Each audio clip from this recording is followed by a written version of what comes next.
They say love builds bridges and heals all wounds, but sometimes it blinds us to the truth hiding right under our noses. I was 31 when I thought I had found my forever. Sarah, my fiancée, my future. We kept things simple, a quiet engagement party with close friends and family, a backyard barbecue that felt warm and hopeful. I worked a steady 9-to-5 job, content with my modest life and plans for us. Yet beneath the smiles and toasts, there were small, sharp remarks about my background and career.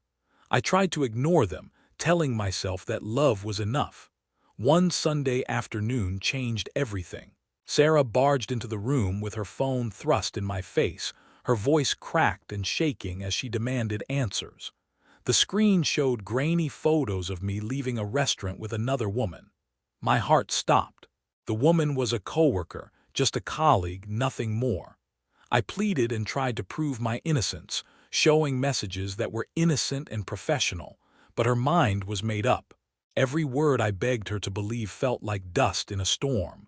Then the rage came, not just from Sarah, but from her family. Her father and brothers stormed through my door, faces twisted with fury. They didn't want to listen. They wanted to punish. Words turned to violence as fists rained down on me, my ribs aching, blood running, my vision blurring. Sarah watched silently, arms crossed as if I were the enemy. When they finally left, broken and battered on my own floor, she coldly told me the engagement was off. Confused and shattered, I went to the hospital. The doctor asked if I wanted to report the assault, and after hours of silence, I knew I had to. I called a lawyer, filed a police report, documented everything. The officers were kind, telling me the case was strong, but the emotional wounds ran deeper. A week later, a family member Sarah had kept at arm's length approached me with a USB drive. He revealed a terrifying truth. Sarah's mother had orchestrated this entire nightmare. The photos were fabricated, lies spun to destroy me. She wanted Sarah to marry a wealthier, better-connected man. I stared at the messages on that USB, the plan laid bare. With this, my lawyer declared the case wasn't just assault, it was conspiracy, premeditated and malicious. I prepared to fight, not just for justice but for my dignity. The case unfolded in court, her family falling apart under the weight of truth. Sarah begged for a second chance, but trust had been shattered beyond repair. This is the story of betrayal and strength. The story of how I reclaimed my life. After the truth came to light, nothing was the same. The people I thought were family turned into strangers bent on my destruction. Sarah's father and brothers faced criminal charges for the brutal assault, her mother for conspiracy and inciting violence. The legal battle was exhausting and painful, but it was a fight I knew I had to win, not just for myself, but to reclaim my dignity and clear my name. Sarah's attempts to reach out after the revelations were desperate. She sent messages filled with regret, begging for forgiveness, but I kept my distance. Every word reminded me of the betrayal, the lies, and the physical and emotional scars she helped inflict. I wasn't ready for reconciliation, not yet, maybe never. In those dark days, therapy became my refuge. With the help of a counselor, I began to unpack the trauma, the assault, the manipulation, the shattered trust. It wasn't easy facing the fact that the woman I loved could be part of something so calculated and cruel. Layers of denial peeled away as I confronted reality head-on. I leaned on a few close friends who stood by me without judgment, offering strength when I felt weak. Slowly, I started to rebuild, not just my life, but my sense of self-worth and trust in others. The road was long and fraught with setbacks, but each small step forward felt like a victory. Dating again was daunting. After being betrayed so deeply, the idea of opening my heart felt terrifying. But I knew I couldn't let the past dictate my future.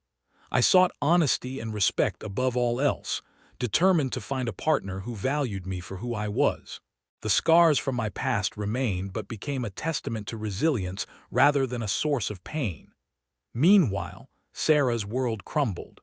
The once close social circle she belonged to turned away, friends disbelieving her excuses and lies. Her family distanced themselves, unwilling to be associated with the chaos she caused. Her reputation tarnished, and the life she expected to lead dissolved before her eyes.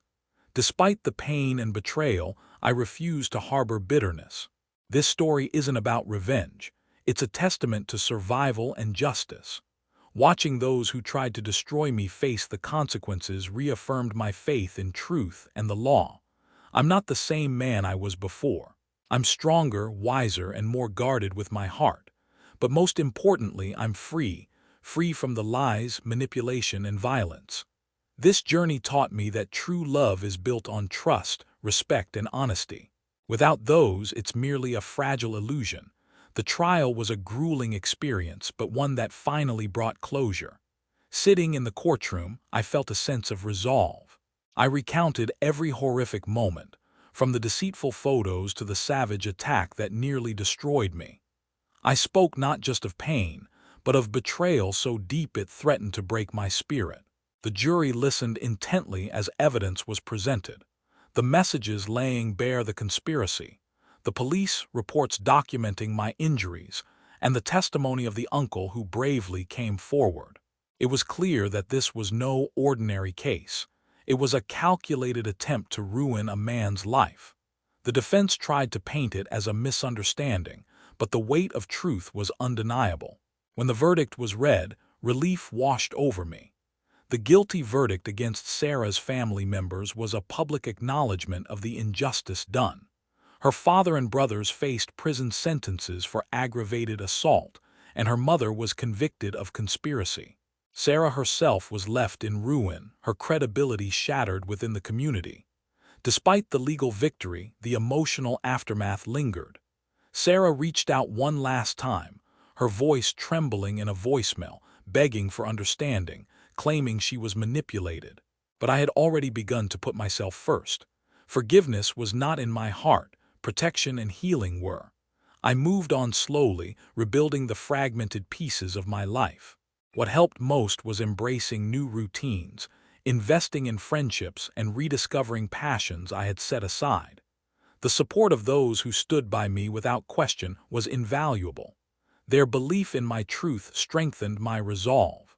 The experience forever altered how I view love and trust. I learned that trust is sacred, earned through consistent honesty and respect.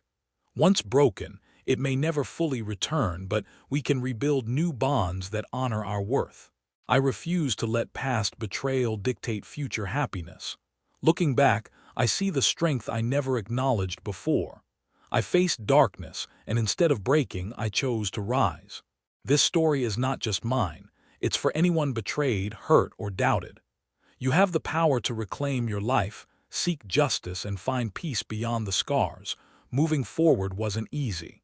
The shadows of what I endured hovered over everyday moments, raising doubts and fears I wasn't prepared for. But I realized that healing was not a straight path.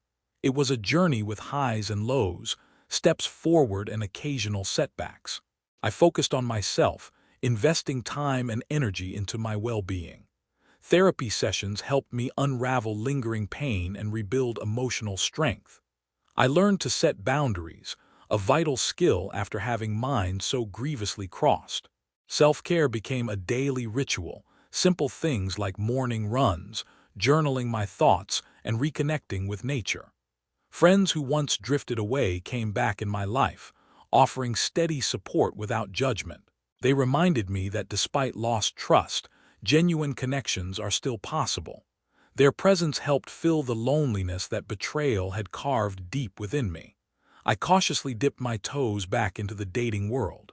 After betrayal's cruel lessons, I was more discerning, seeking honesty and respect above all. Every new connection was measured, my heart guarded yet hopeful. The wounds remained, but they no longer defined me. Work became an anchor, a source of purpose and accomplishment. I threw myself into projects, received recognition, and rediscovered pride in my achievements. Success in that arena felt like reclaiming control over something that trauma had tried to steal. Sarah faded into a distant memory, her attempts at contact slow and hollow, met only with silence from me. I had no desire to revisit what was lost or broken beyond repair. Instead, I embraced the lessons learned and the freedom earned. My story is a testament to resilience, not revenge. To anyone walking through betrayal's dark valley, know that you can come out stronger on the other side. It's about reclaiming your narrative, protecting your peace, and refusing to be defined by others' deceit. It's been over a year since the nightmare ended. The physical wounds have healed, but the emotional ones still linger, a quiet reminder of the battle fought and the price paid. Time has softened the pain, transforming it from a roaring fire into a manageable ember. People often ask if I'll trust or love again. The truth is, I don't yet have that answer. Trust, once broken so deeply, takes time to rebuild, if it ever fully returns. Love remains a risk I'm willing to consider, but only with someone who values the honesty and respect I now hold sacred. Sarah's fall was swift and complete. She lost her family's respect, her social standing, and the life I once thought we'd share. Yet I don't revel in her downfall. My victory lies not in her ruin, but in my survival and growth. This story isn't about bitterness or revenge. It's about reclaiming dignity, standing firm in the face of betrayal, and finding the strength to move forward. It's about recognizing when a chapter needs to close so a new one can begin. If you're reading this, walking through your own betrayal or hardship, know this: you can rise from the ashes. Justice may come in many forms, and sometimes it starts with believing in your own worth. Your future isn't defined by others' lies. It's shaped by the choices you make now.